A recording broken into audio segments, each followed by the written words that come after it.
বাচ্চা হয় না দেখা জামাইরে ডিভোর্স দিয়ে আসছো, বাচ্চা তো এখন পেটে আসছে। কি ব্যাপার, ফোন দিয়েছো কেন? মানে আমার নতুন সংসার কেমন চলছে সেটা জানার জন্য। দেখো আমি 3 দিন হয়েছে বিয়ে করেছি।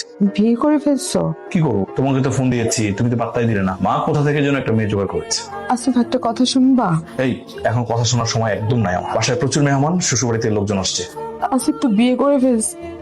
সেদিন তুমি আমাকে তোমার বিয়ের কথা না বলে হয়তো আমি তোমার কাছে সেদিনই ফিরে যেতাম। আবার কেন জানি নিজের কাছে নিজেকে খুব অপরাধী মনে হচ্ছিল। বারবার মনে হচ্ছিল আমি আরেকটু ধৈর্য ধরে কেন তোমার সংসারে থাকলাম না।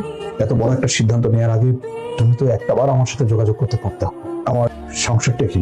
কেন? আমার স্ত্রীর আরেকজনের সাথে সম্পর্ক ছিল। আরে আসো, এত দেরি করলে হয়? তাড়াতাড়ি চলো। নতুন বউ, এই নতুন বউ, এই নতুন বউ, তুমি কার লগে যাইতেছো? ভাবসাব তো ভালো মনে হইতেছে না। তোমাকে নতুন বউ কই? নতুন বউ ঘরে? আরে কি কও তুমি?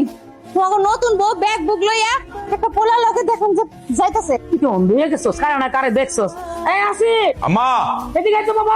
আলতা কইতাছে নতুন বউ বলে কোন ফুলার লগে বাইরে গেছে, তোর কিছু কয়ে গেছে? আমি নিজের চোখে দেখছি, হাতে একটা ব্যাগও ছিল।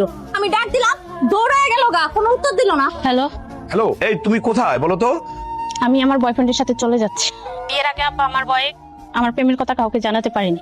আপনি আমাকে ক্ষমা করে দিন, তা আপনি ডিভোর্স লেটারটা পেয়ে যাবেন। সামিয়া নাকি তার আগের বয়ফ্রেন্ডের সাথে চলে গেছে। তারপর আর কি, একা একা এতটা বছর কাটে।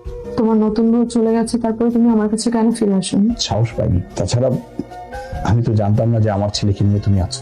আর আমিও বুঝিনি যে তুমি একা আছো। মাঝখান দিয়ে কেটে গেল কতগুলো বছর, কতগুলো সময়, কতগুলো মুহূর্ত। তাড়াতাড়ি পাঠালো বাবা, বৃষ্টি পড়ছে। রামু, আমি এখন বাড়িতে যাবো না। বাবা, আমি এখন মাঠে যাব, মাঠে গিয়ে খেলবো। বৃষ্টি পড়ছে, এখন আমরা বাড়িতে যাব, বাড়িতে গিয়ে খাওয়া দাওয়া করে এরপর বিকেল আমরা বের হবো। বাবা, এসব তো ছোট আম্মু বল, তুমি এসব কেন বলো? কারণ তোমার আম্মু সত্য কথাই বলে, আর সত্য সবারই বলতে হয় মা। শোনো ভাই, মানুষের জীবনে অনেক সময় অনেক দুর্ঘটনা ঘটে। বুঝলাম আমার বোন তোমাকে ডিভোর্স দিয়ে এখানে চলে আসছে, তুমি এটা অপরাধ। কিন্তু তুমি তো শিক্ষিত মানুষ, তোমার জীবনে এত এত ঘটনা ঘটে গেল, তুমি তো একবার আসলেই পারতে। বাদ দাও না। বাদ্দার কথা বলা মানেই কেবল জীবনের ক্ষতি হয়। এই যে বাদ্দার কথা বইলা তোরা এতদিন সম্পর্ক রাখিস নাই, যোগাযোগ রাখিস নাই, তাতে লাভটা কি হলো? তোদের জীবনের সোনালী সময়টা তোরা তো নষ্ট করে ফেলছিস। বাবা, কে বাবা? হু আর ইউ? ছোট মা, উনি কে? মামা, এটা তোমার বাবা, আজকে আসছে। যাও বাবার কোলে যাও। না, তুমি আমার বাবা না, আমি তোমাকে চিনি না। ওনাকে চলে যেতে বলো। দেখলি তো ভাই, নিজের সন্তান তোমাকে চিনতে পারতেছে। যাও ওর কাছে যাও, যা বুঝা। বাবার সাথে এরকম ব্যবহার করলা কেন? চলো বাবার কাছে চলো। ওই যে দেখো বাবা আসছে, বাবা কিন্তু নতুন গাড়ি নিয়ে আসছে।